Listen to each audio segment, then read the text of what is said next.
Okay, great. So let's just do 207 and 208 just because they're written ones, and then we'll go back to our numerics.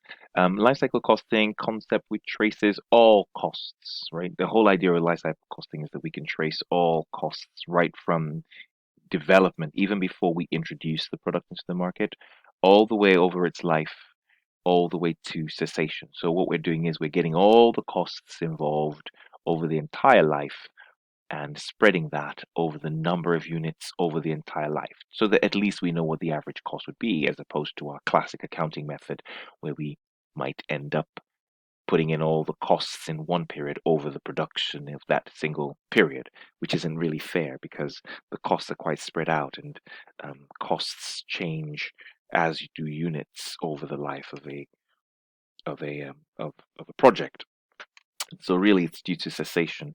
We go right from the start, over from design all the way to the ending of the of the of the of the of the product.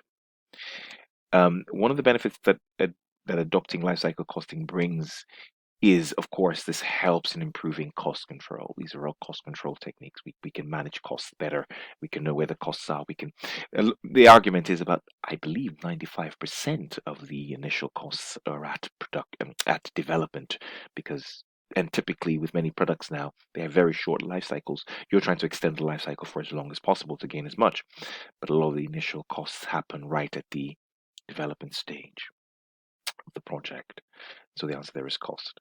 And then the next one is that life cycle costing recognizes that for many products there are significant costs committed to the decisions, like I said earlier on, in the very early stages of its life cycle.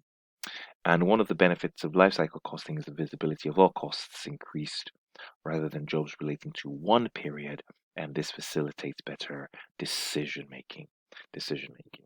Cool, great stuff. So that's 207 and 208, and then we'll go into the next sort of style of looking at life cycle costing and looking at these costs over their lives. Okay.